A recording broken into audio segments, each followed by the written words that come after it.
Paz do Senhor, queridos e amados irmãos, estamos aqui mais uma vez para tratar de mais uma lição da nossa Escola Bíblica Dominical. Você está no IAD EBD, a Escola Bíblica Dominical das Assembleias de Deus em Joinville. Sou o pastor Anderson Fábio e nesta oportunidade nós estaremos tratando da lição número 4, que vai falar sobre a paternidade divina. Fique conosco até o final, temos bastante subsídio para acrescentar ainda mais na sua Escola Bíblica Dominical. Vamos então para o nosso textuário que diz: E vimos e testificamos que o Pai enviou seu Filho para Salvador do mundo, conforme está em primeira Epístola de João, capítulo 4, versículo 14. A verdade prática diz: a paternidade de Deus é revelada no envio do Filho e na concessão do Espírito, confirmando nossa filiação e aperfeiçoando-nos no amor. Isso aqui, a verdade prática, ela resume praticamente toda a nossa lição. E quando se trata de paternidade, claro, vamos tratar de Deus como Pai.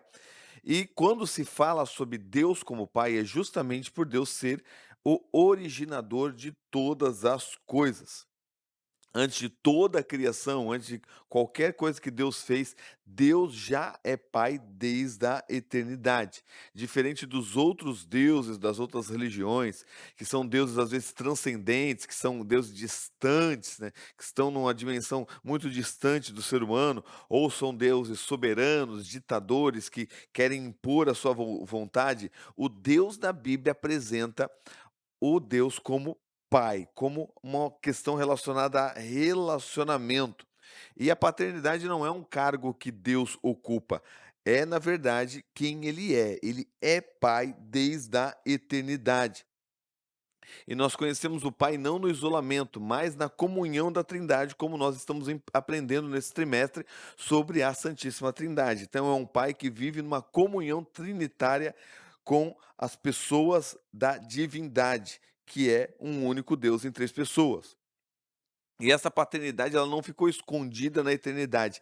Deus manifestou e invadiu a questão da nossa própria história com dois movimentos que apresentam e revelam Deus como Pai, que é justamente o que nós vamos aprender nessa lição. Em primeiro lugar, Deus enviou o Filho, e a manifestação do Filho pressupõe a questão do Pai. O Deus Filho é encarnado entre nós e manifesta e revela tanto a questão do próprio Filho como a segunda pessoa da Trindade, mas como também a pessoa do Pai. E o Filho revela o Pai, e nós vemos isso. E a outra questão é a concessão do Espírito Santo.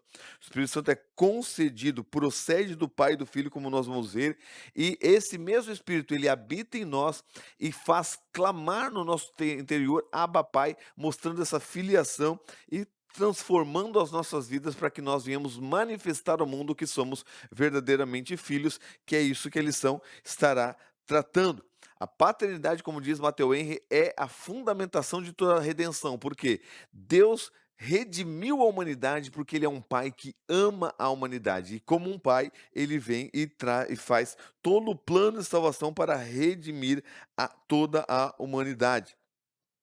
E aqui nós vamos ver que a questão da paternidade, ela é manifestada e revelada e reconhecida no Filho, mas também a lição vai tratar sobre nós sermos aperfeiçoados em amor para manifestarmos a nossa filiação com Deus, porque tem total conexão essa questão do amor de Deus manifestado em nós e a manifestação de quem nós somos em Deus, filhos amados, e manifestamos isso ao mundo, e é o que a lição vai tratar também. Essa filiação, ela deve ser expressa, ela deve ser visível ao mundo. O mundo deve ver em nós que verdadeiramente nós somos diferentes, porque somos filhos de Deus e as características do Pai estão também em nós, manifestada no amor que nós temos para com o próximo, e essa é a questão da nossa lição. Vamos então para nosso primeiro tópico, que diz a revelação da paternidade do Pai. E nosso primeiro subtópico é definição da paternidade do Pai. E aqui a definição é justamente: Deus é Pai, mas como isso? O que está relacionado na questão de Deus ser Pai? Então aqui nós vemos que não é apenas um Deus, mas a primeira pessoa da Trindade que se manifesta como Pai. E o texto, a lição vai nos trazer o texto de Efésios capítulo 4, versículo 6, que diz: "Um só Deus e Pai de todos, o qual é sobre todos e por todos e em todos". E essa soberania trina que é manifestada nesse texto do apóstolo Paulo, ela coloca três preposições de Paulo, que diz que o Deus Pai é sobre todos, quer dizer, ele é Pai soberano, ele é soberano e supremo. Nada escapa ao governo dele. Ele é por todos, ou seja, ele sustenta toda a igreja. Ele é a força motriz originadora de todas as coisas. E ele é em todos através do Espírito Santo que habita em todas as pessoas que agora habitam no crente, e todos aqueles que estão sobre a sua, agora nasceram de novo. Então, o Pai está sobre todos, por todos e em todos. No grego aqui a questão de pai de todos, ela tem uma relação com a criação e a preservação. O pai é aquele que cuida, que preserva e aquele que cria. Então não é uma soberania tirânica onde Deus ele é um tirano, um ditador, não. É uma soberania em que Deus é um pai amoroso e uma relação paternal que tem com toda a sua criação. E a questão aqui principal relacionada a isso é que Deus, o Pai, é o princípio sem princípio, que vai se utilizar num texto que nós já vamos ler, que é 1 Coríntios 8,6. E aqui entra o conceito teológico, que é a questão do ingênito, porque nós sabemos que o Filho ele é o unigênito do Pai, e o Pai ele é ingênito, ou seja, ele não foi gerado de nada, ele é a origem, ele não foi gerado de nada.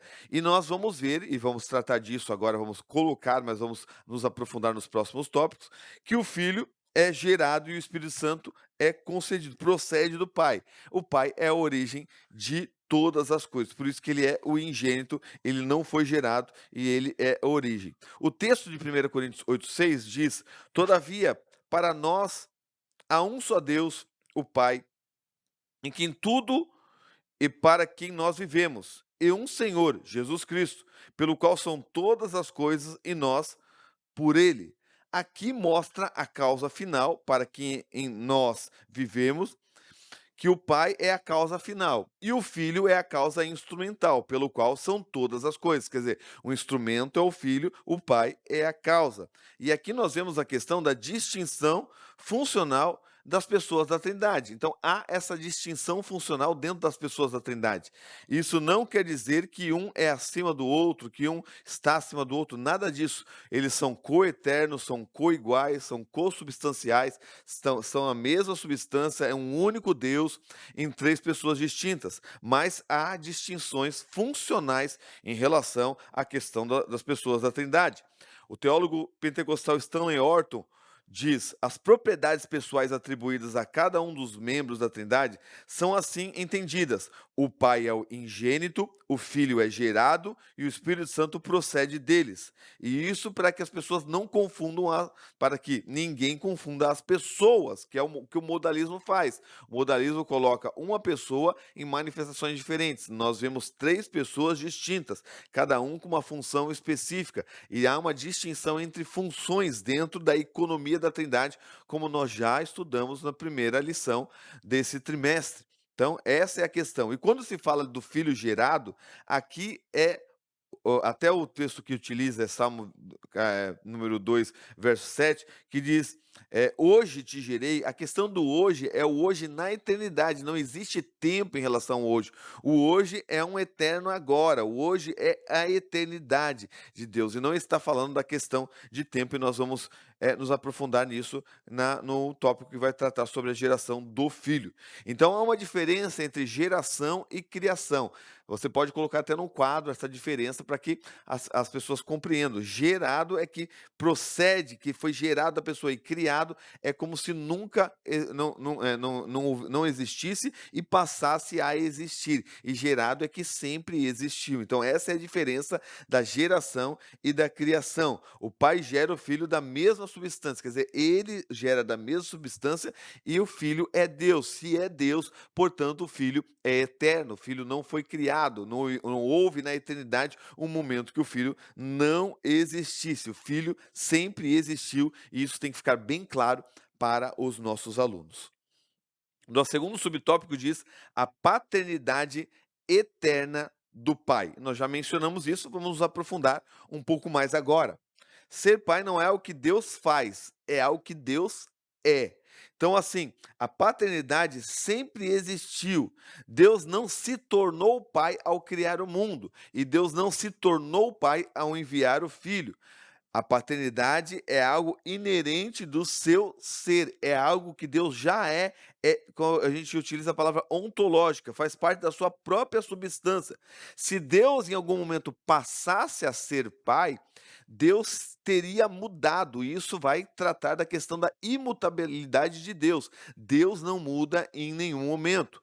Por isso que o filho é gerado desde a eternidade, porque o filho sempre existiu dentro da eternidade. E se o filho sempre existiu, o pai sempre foi pai. Não houve no momento de toda a eternidade que o Deus Pai passou a ser pai, ou um momento que ele não foi pai. Ele sempre foi pai desde a eternidade. Mesmo que não houvesse criado a criação, Deus Pai continuaria sendo pai. A paternidade é algo inerente. Porque o Pai, como diz Agostinho, é o princípio da deidade.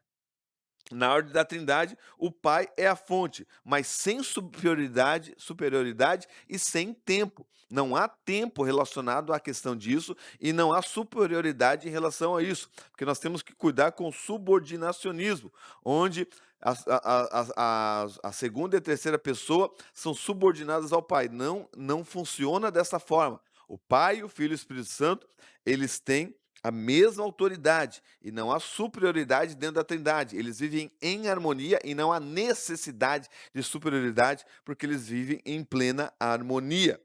E Jesus vai tratar disso, e nós vemos isso, na questão da pré-existência de Cristo. Ele diz lá em João 17,5, Jesus pede a glória que tinha com o Pai antes que o mundo existisse. Quer dizer, ele fala, eu tinha uma glória contigo, Pai. Quer dizer, Pai antes que o mundo existisse. Quer dizer, antes da criação, o pai já era pai e eles viviam na glória e já vivia essa questão da relação entre pai e filho dentro da própria Trindade, porque essa relação de pai e filho em relação à Trindade não depende da humanidade. E essa glória é o que eles desfrutavam junto. E o filho, sendo da mesma substância, Hebreus 1,3 diz que ele expressa o Pai, ele demonstra o Pai. E o texto de Hebreus 1,3 vai dizer que ele é o esplendor e a expressão exata do Pai. Ele manifesta o Pai porque ele é da mesma substância e é Deus. E os termos gregos aqui utilizados, né, que é o apaugasma, que fala de resplendor e brilho, e caráter, que é a expressão exata, e essa questão do caráter, que vem a palavra caráter, também é traduzida como carimbo. Então você imagina que tem uma imagem num anel, né, aquele sinete, e tem uma cera, e quando você coloca o anel, aquela imagem exata do anel, ela é refletida na cera. Jesus é a expressão exata, visível do Pai. Ele é a manifestação exata. Ele revela de forma perfeita quem é o Pai. Se nós queremos ver o Pai, como diz lá em João 14, olhamos para o Filho. O Filho manifesta o Pai. O Filho compartilha da mesma essência, que é um termo utilizado dentro da teologia, que nós vamos ver dentro desse trimestre, que é o homoousios, que é a mesma substância, da mesma essência.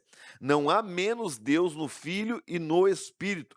O Filho não é menos Deus que o Pai e o Espírito não é menos Deus que o Pai. O Pai, o Filho e o Espírito Santo são um único Deus em três pessoas, coeternos, coiguais e co-substanciais. Estão em a mesma essência, a mesma autoridade. Como a gente já mencionou, a paternidade ela é independente da criação. Deus ainda seria pai, mesmo sem a criação, porque ele tem uma completa relação com o Filho. E Jesus é a marca do Pai na história. Dentro da história, Jesus é o que expressou quem é o Pai. É a essência visível e a forma visível perfeita de quem é o Pai.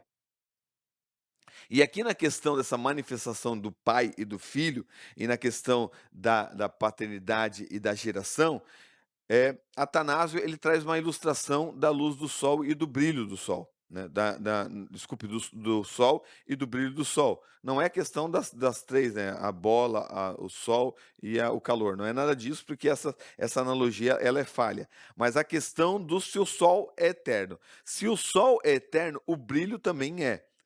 O brilho do sol é eterno. Se o sol fosse eterno, o brilho é eterno. A partir do momento que o sol existe, o brilho existe. Então, se o sol sempre existisse e fosse eterno, o brilho também seria eterno. Ambos existem de maneira simultânea, mas o brilho do sol é gerado pelo sol. Então, o brilho é gerado pelo sol, mas o sol e o brilho sempre existiram e existiram de maneira simultânea, nunca deixaram de existir. Assim também Deus, Pai e o Filho é gerado pelo Pai, mas o Pai é eterno e o Filho é eterno e eles sempre existiram, mas o Filho é gerado pelo Pai. É como se fosse a questão da palavra, né? O Filho é a palavra. Então, desde o início, a palavra já existiu, porque a palavra de Deus sempre esteve com o Pai. Então, essa é a questão para nós compreendermos que o Filho sempre existiu e nunca houve no tempo um momento que o Filho não existiu. Porque como o sol e o brilho do sol, eles existem simultaneamente, o Pai e o Filho existem simultaneamente desde a eternidade, ok? Então, nosso terceiro subtópico fala que o pai gerou o filho, que é a questão da geração. A geração é uma relação de origem eterna e não de fabricação. O filho não foi criado, o filho não passou a existir, o filho sempre existiu. É uma questão da origem do filho, que o filho é gerado pelo pai desde a eternidade. E como nós vamos ver essa questão da própria questão do filho, é quando Jesus menciona a sua autoexistência. Em João 5,26 diz: porque como o Pai tem a vida em si mesmo, assim também deu ao Filho ter a vida em si mesmo. Ou seja, o Filho tem a vida em si mesmo.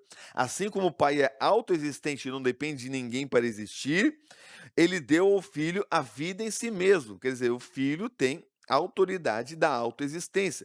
Cristo, como dono da sua própria autoexistência, vai dizer Matthew Henry, que como Cristo ele tem esse dom que foi dado pelo Pai, da sua autoexistência, ele existe por si mesmo, ele pôde ressuscitar a si mesmo, porque ele mesmo diz, o Filho tem poder de tirar a vida e de tomar ela de volta.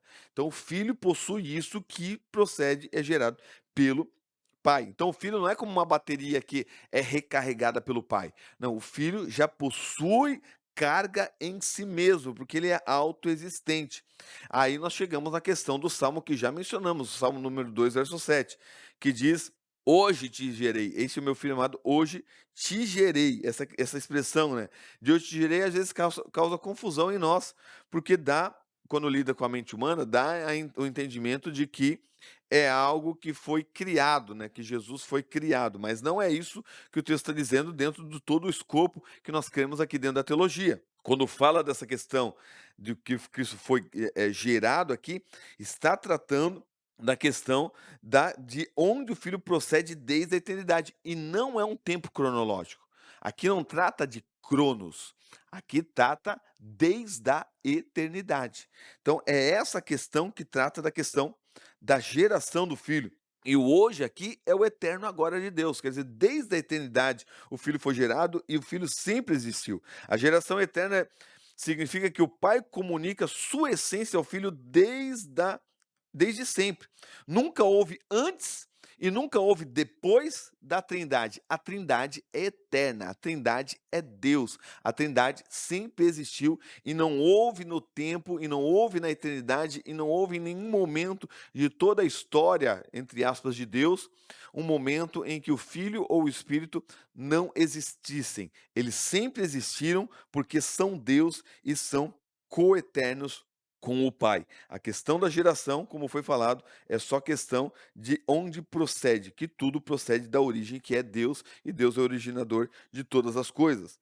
E aqui nós enfatizamos isso para combater a questão do próprio arianismo, que nós já mencionamos em algumas lições. O arianismo, que foi lá no Concílio de Nicéia em 325, foi declarado como heresia, diz que o Filho não é igual ao Pai, o Filho é parecido com o Pai, ele não é igual em essência.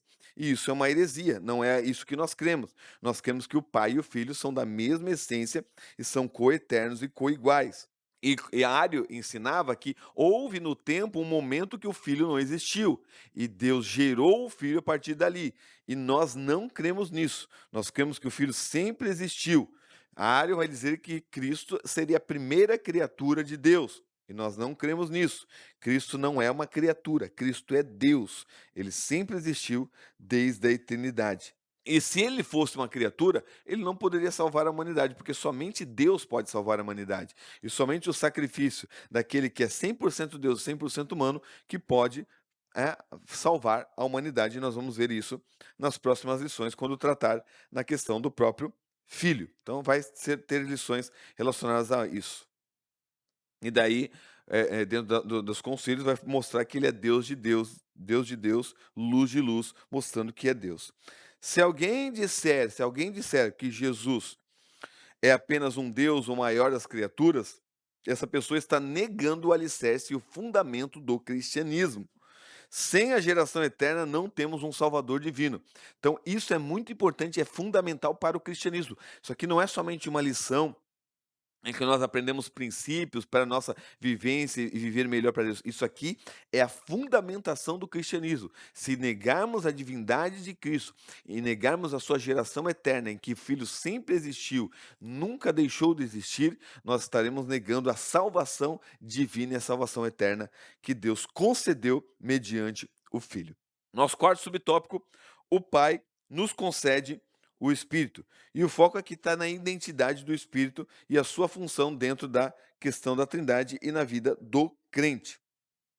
E questão importante aqui, que nas próximas lições nós vamos nos aprofundar ainda mais na questão da própria pessoa do Espírito Santo, mas, como eu falei, é uma pessoa, não é uma influência, não é uma força, é uma pessoa.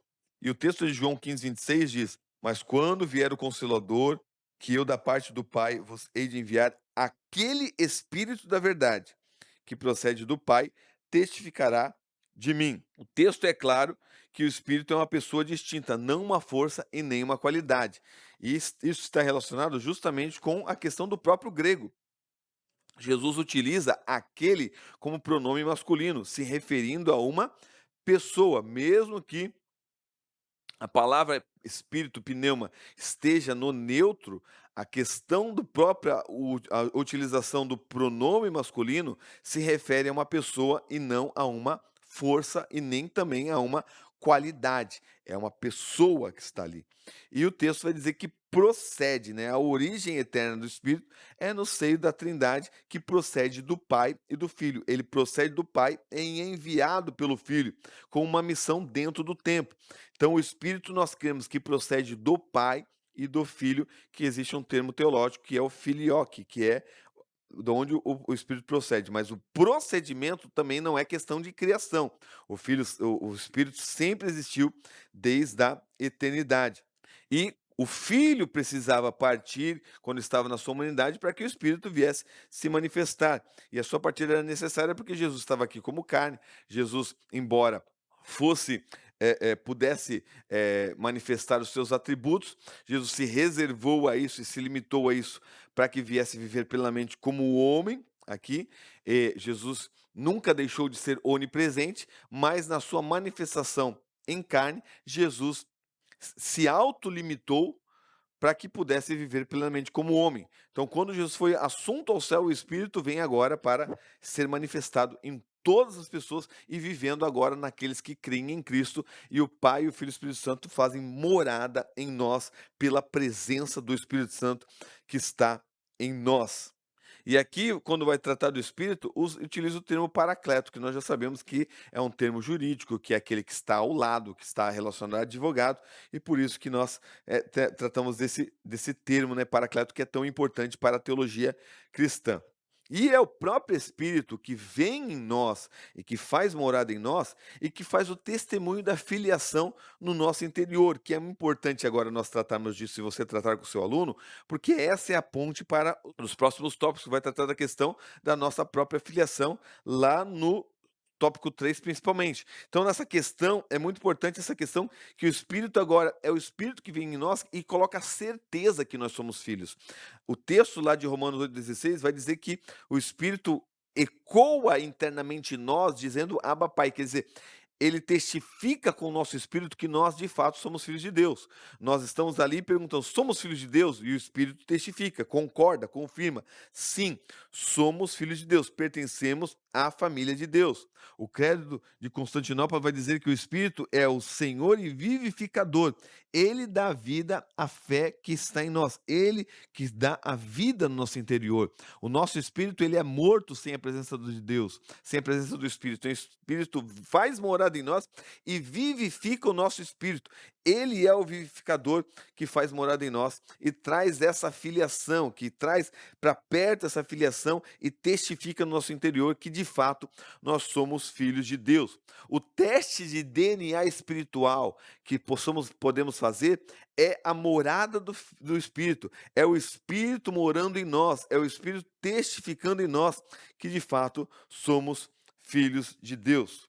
E este é um caminho aberto porque nós somos adotados por Deus. A adoção faz parte dessa questão, dessa filiação que temos com Deus. Vamos para o nosso segundo tópico que traz o título Reconhecendo a Paternidade do Pai. E o primeiro subtópico que é o carro-chefe aqui, que é a confessar Cristo como filho. A porta de entrada para a paternidade, reconhecimento da paternidade, é a confissão de Cristo como filho.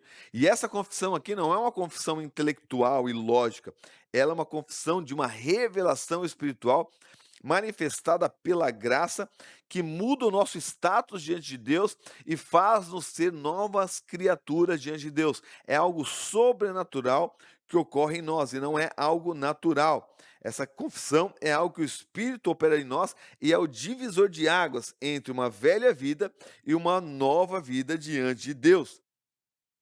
Essa confissão ela resulta de uma habitação mútua, como diz o texto, né? É Deus em nós e nós em Deus. É o que Jesus fala: se vós estiverem em mim, as minhas palavras estiverem em vós. Então, nós habitamos em Deus e Deus habita em nós agora, e isso manifesta esse relacionamento e essa filiação com Deus. E essa confissão de fé e a fé cristã, ela não é secreta, não existe agente secreto de Deus. A fé cristã é uma fé pública, é uma fé que se manifesta para a humanidade.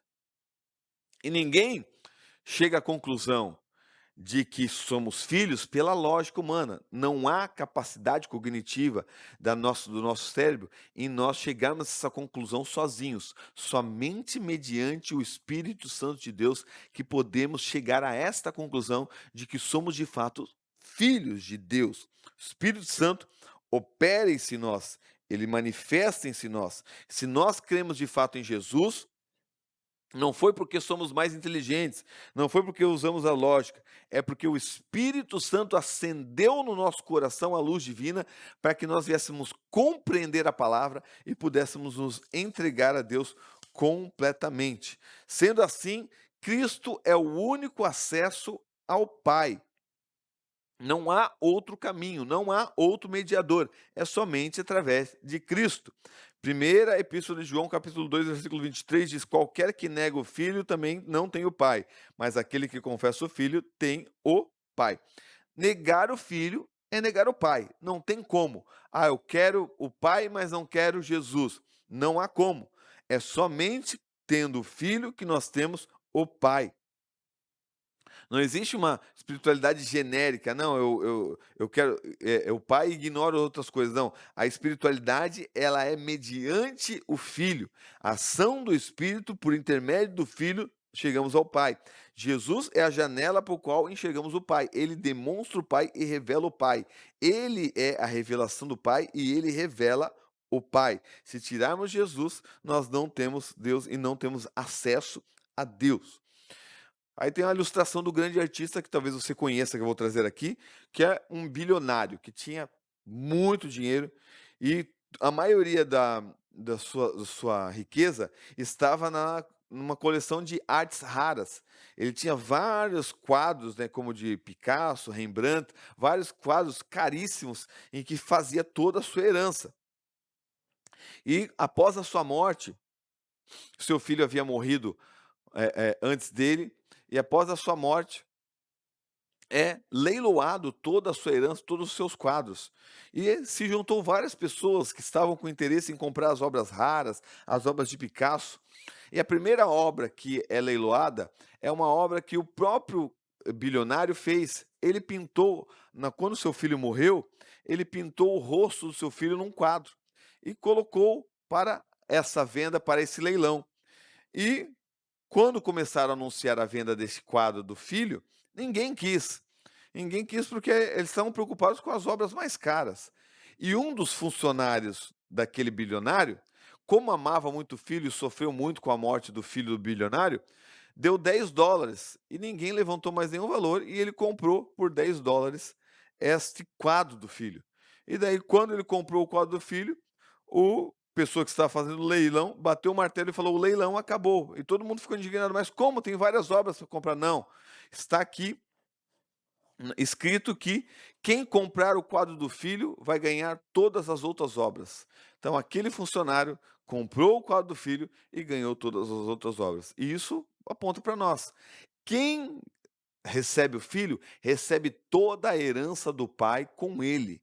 Então, quando nós recebemos Cristo na nossa vida, nós recebemos toda a herança do pai, recebemos tudo que o pai tem prometido. Não adianta nós queremos só as promessas do pai sem querer aquilo que o filho vem trazer. Então, é isso que nós temos que colocar. A confissão do filho é a porta de entrada para a filiação que temos e todos os direitos que temos como filhos.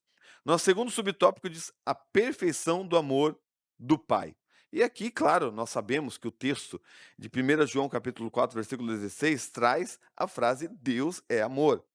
Então, o amor não é algo que Deus decide, como nós sabemos que o amor é uma escolha nossa. O amor não é o que Deus decide, mas é o que ele é. Deus é amor. O amor faz parte da essência de quem Deus é. Então é essa questão que nós temos que enfatizar. Deus é amor. A perfeição do amor está no Pai. O Pai é amor. Deus é amor. E a palavra aqui utilizada é ágape, não é eros, que é um amor de desejo, né? Não é filia, que é um amor de amizade. É um amor incondicional e sacrificial. Deus não nos ama porque nós somos bons. Deus nos ama porque Ele é amor e Ele escolheu nos amar porque o amor faz parte da sua essência.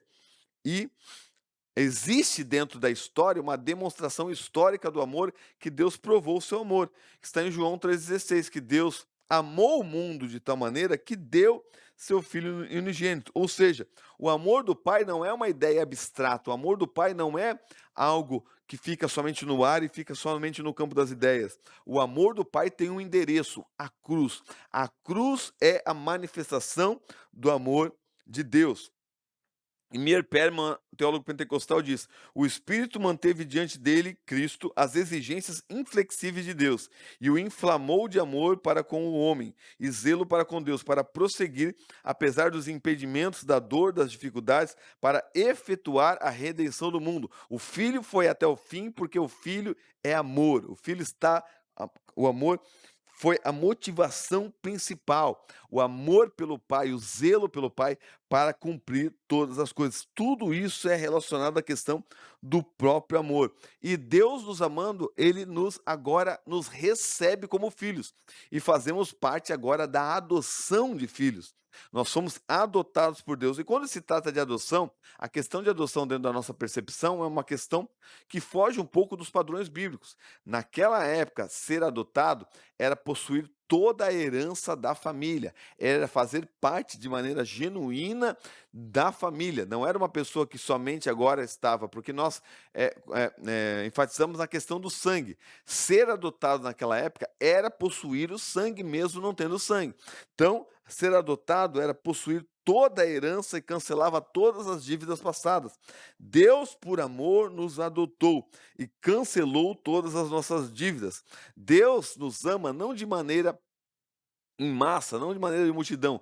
Deus nos ama individualmente. Se fosse necessário Jesus voltar, Jesus vir e morrer por uma pessoa apenas, Jesus viria e morreria por uma pessoa apenas, porque o amor do Pai, ele não está relacionado à multidão e de massa. O amor do Pai está relacionado à individualidade. Deus me ama, Deus te ama e Deus ama cada um de nós. O amor do Pai é manifesto nisso, nessa questão da própria adoção. O saudoso pastor Antônio Gilberto disse: fomos predestinados por Deus para a adoção de filhos, antes da fundação do mundo, portanto, antes da existência do homem. Isso exclui qualquer mérito humano e somente revela a graça infinita de Deus. Deus nos amou antes da fundação do mundo, nos adotou antes da fundação do mundo em Cristo. Em Cristo nós somos adotados. A adoção de um povo já estava antes da fundação do mundo. Isso cancela as nossas dívidas, como nós cremos em Cristo, fazemos parte da família de Deus. Nosso terceiro subtópico fala as bênçãos da filiação divina. Aqui fala, a questão principal é a liberdade divina que remove o pavor do juízo futuro. E isso é a nossa confiança diante do juízo futuro. Sabemos que haverá condenação, haverá um juízo de Deus. Mas o texto utilizado aqui, que é 1 João, capítulo 4, versículo 17 e 18, diz: à medida que permanecemos em Deus, nosso amor se torna mais perfeito. Assim teremos confiança no dia do julgamento, pois vivemos como Jesus viveu neste mundo. Esse amor não tem medo, pois o perfeito amor afasta todo medo. Se temos medo é porque tememos o castigo. Isso mostra que ainda não experimentamos plenamente o amor. O amor de Deus está em nós agora e nós desfrutamos deste amor, e este amor lança fora todo medo. O amor de Deus não é apenas um sentimento, não é algo etéreo, não é algo vago. O amor de Deus, ele manifesta a nossa vida e tira o medo da condenação, porque o amor traz a confiança que nós temos nele. O crente não olha para o dia de juízo com pavor, o crente olha com confiança, porque nós sabemos que o juiz que trará juízo sobre todas as coisas é o nosso Pai. E essa filiação de Pai tira de nós o medo e sabendo que a sentença já foi paga na cruz do Calvário. O termo utilizado aqui no texto como confiança é liberdade de falar ou ousadia. Quer dizer, tem pessoas que têm medo de falar, né? Porque, não, as pessoas estão aqui, eu tenho medo de falar, mas na presença do Pai não há medo de falar, e na presença do Pai não há medo de juízo, e na presença do Pai há ousadia, porque nós não tememos, não temos medo do Pai, tememos no sentido de respeito, mas não temos medo do Pai, por quê? Porque nós não devemos mais nada, porque não há mais, nós não somos mais inimigos de Deus, porque levantamos a bandeira de paz, e estamos agora em rendição a Deus, e somos amigos de Deus, e somos filhos de Deus, e não há mais esse medo de estar na presença de Deus, com medo de que Ele nos julgue e nos condene, não. No Pai nós temos segurança, nós temos paz, nós temos confiança de que não seremos condenados, porque o débito já foi pago, e tudo está na cruz do Calvário. E esse espírito de adoção nos tira do espírito da escravidão. Nós somos filhos, não somos escravos. Pertencemos a Deus. O escravo obedece por medo do chicote. O filho obedece por gratidão e amor e zelo ao Pai. Nós fazemos para o Pai com amor e com zelo. O Espírito Santo é que quem testifica em nós essa nova condição. Ele remove de nós a nossa mentalidade de órfão e coloca a confiança agora de um herdeiro e de um filho genuíno, para que nós venhamos ter ousadia e confiança para entrarmos na presença de Deus e sabemos que não estamos condenados. Estamos agora livres para falar com Deus, para desfrutar da presença de Deus e para saber que o medo punitivo, ele não tem mais, porque o medo punitivo nos paralisa, mas agora nós temos confiança de que o motor que vai gerar em nós essa confiança nos vai conduzir a uma vida de mais santidade, porque nós não temos mais medo, nós não temos mais temor no sentido de ter pavor, nós temos agora confiança, respeito, temor no sentido de respeito ao Pai, respeito porque Ele é nosso Pai, mas nós podemos desfrutar da Sua presença, desfrutar de tudo aquilo que Ele conquistou por nós na cruz do Calvário. Nosso terceiro tópico, A experiência do amor do Pai. Como eu falei anteriormente, né, a questão dessa adoção, ela vai nos conduzir justamente a essa questão do amor. Deus é amor, nós somos adotados por Deus e fazemos parte dessa filiação, e agora, como Deus é amor e nós somos filhos, o amor deve fazer parte da nossa vida. E o amor, ele vai tratar sobre a questão principal aqui, principalmente no primeiro subtópico que diz: "O amor é aperfeiçoado no crente", é justamente a questão do amadurecimento. O amor, ele conduz a uma vida cristã mais madura. E ele começa com uma semente, mas ele vai sendo aperfeiçoado, amadurecido através da prática da palavra. O termômetro do amor no nosso coração por Deus não é o quanto nós choramos, ou o quanto nos arrepiamos, ou o quanto nos mostramos tristes, não. O termômetro do amor para com Deus é a nossa obediência. Isso está lá em 1 João 2,5. Mas qualquer que guarde a sua palavra, o amor de Deus está nele, verdadeiramente aperfeiçoado. Nisso conhecemos que estamos nele. Então, o amor está aperfeiçoado quando nós obedecemos, vivemos uma vida de obediência. A palavra aperfeiçoado aqui não significa perfeição sem erro, mas significa chegar ao fim pretendido, que é o amadurecer, é chegar no ponto principal. O amor de Deus só atinge seu objetivo quando quando paramos apenas de sentir e começamos a viver uma vida de obediência independente daquilo que sentimos. Então, isso é amadurecimento. A obediência é a prova final de que o amor de Deus é real na nossa vida. E só nós demonstramos que amamos quando obedecemos. João 14:21 diz isso. Quem guarda os mandamentos, esse é o que me ama. Então, se nós o amamos, nós guardamos e vivemos os mandamentos. E a nossa fidelidade, ela deve ser demonstrada em todas as coisas, até nas questões pequenas. São as questões pequenas da vida que vão demonstrar o nosso amor para com Deus e a confiança que nós temos em Deus. Então, isso vai construindo um grande amor. Às vezes as pessoas querem ser fiéis em grandes coisas, mas Deus pede para ser fiéis nas pequenas coisas, e são as pequenas renúncias que vão construindo e trazendo crescimento e amadurecimento para a nossa fé e para o amor de Deus e para a nossa vida espiritual. Então nós temos que demonstrar isso através de uma vida de obediência. A obediência não pode ser um fardo pesado que carregamos. A obediência deve ser algo como um prazer em que o filho faz para o pai e vive em obediência para o pai com prazer de fazer isso. E daí Tiago vai dizer e enfatizar a questão de ser somente ouvinte e não praticante. Nós temos que ouvir, Tiago 1:22, e praticar. O teólogo D.L. Moody vai dizer: o cristianismo é uma religião de ação. Por mais importante que seja ouvir, não se deve parar por aí. O fazer deve seguir-se ao ouvir. Ser apenas ouvinte é uma forma de engano próprio. Se você só ouve o evangelho, diga para os seus alunos, você só ouve o evangelho, você conhece a palavra, mas você não pratica, você não está enganando as pessoas ao seu lado, você está só se auto-enganando, porque nós temos que ouvir e praticar. E a confiança ela é demonstrada nisso. Se eu confio num produto, eu vou utilizar esse produto. Se eu não confio, eu não utilizo. Ah, eu estou com um martelo e vou martelar um prego, e esse martelo está meio balançando. Não, não vou utilizar esse martelo porque eu vou acabar martelando o dedo. Eu não confio no martelo para utilizar.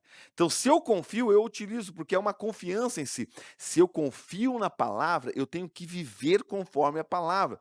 Se eu confio que a palavra tem o melhor para mim, que ela vai me amadurecer, que ela vai fazer bem para mim, que ela vai trazer saúde espiritual para minha alma, eu vou viver conforme a palavra e não somente ouvir.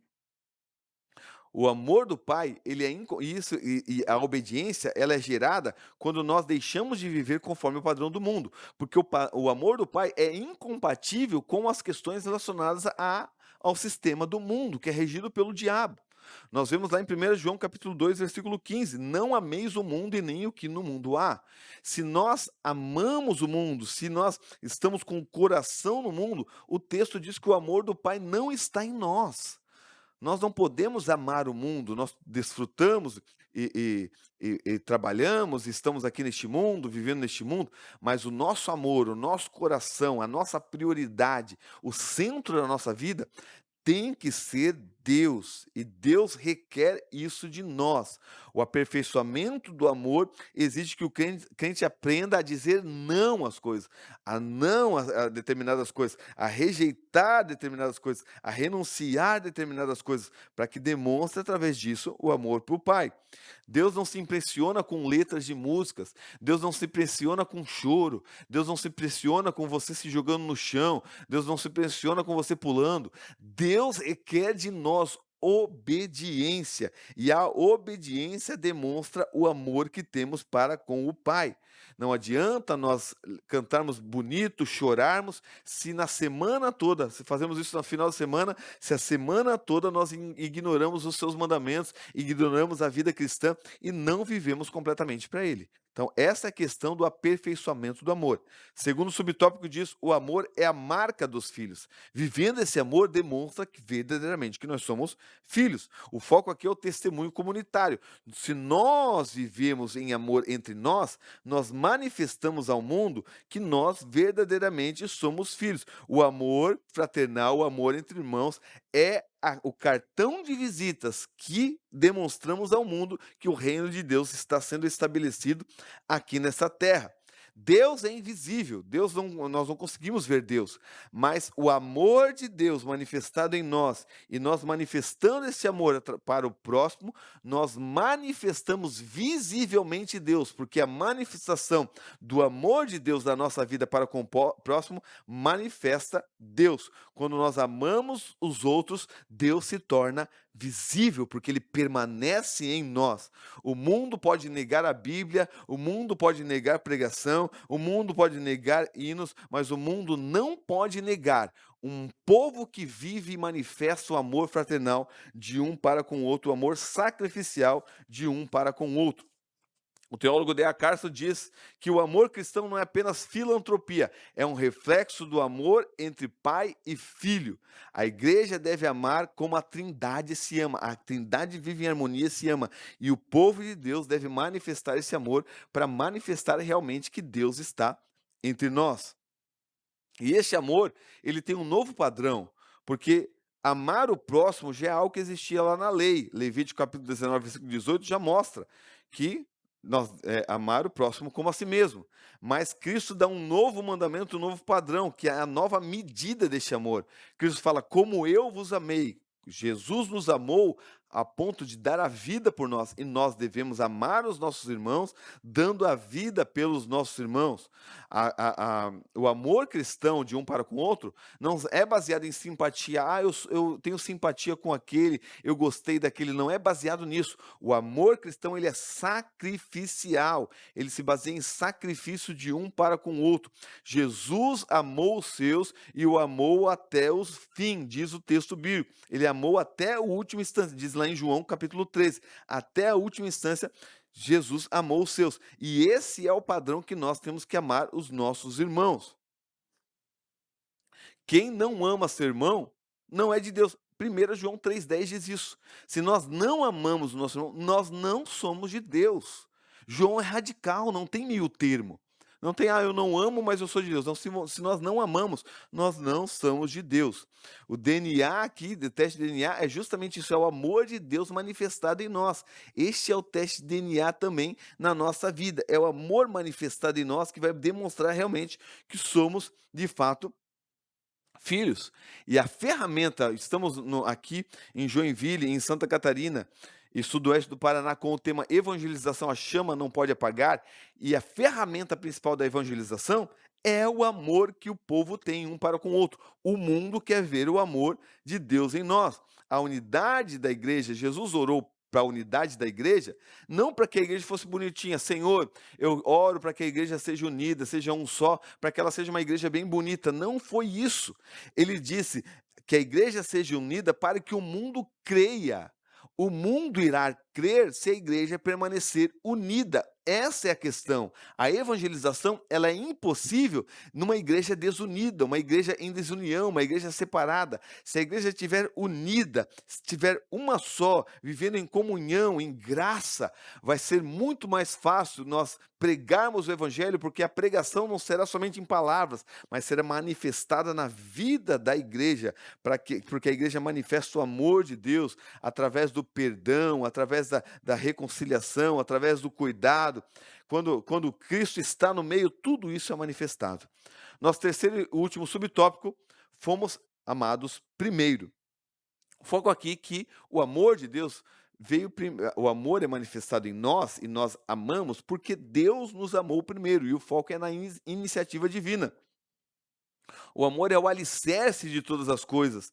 Nós só conseguimos amar porque nós fomos amados. Nós não conseguimos amar por nós mesmos. Nós só conseguimos amar porque o amor de Deus nos alcançou primeiro. O amor de Deus veio sobre nós. A fé a fé e o arrependimento e da nossa salvação não são conquistas nossas, são respostas ao amor de Deus que veio, que se demonstrou para com a nossa vida. Matthew Henry vai dizer que o amor de Deus é preventivo, quer dizer, vem antes. Ele nos amou quando ainda éramos seus inimigos, desarmando nossa rebeldia com sua bondade. Deus nos amou quando estávamos no pior estado de todos, estávamos em pecado.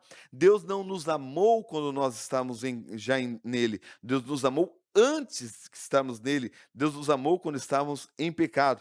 Romanos 5,8 vai mostrar isso, que você conhece bem o texto. Deus prova seu amor para conosco, tendo Cristo morrido em nosso lugar, quando nós ainda éramos pecadores. Deus não esperou que nós nos tornássemos amáveis. Deus nos amou no pior estado, no pecado.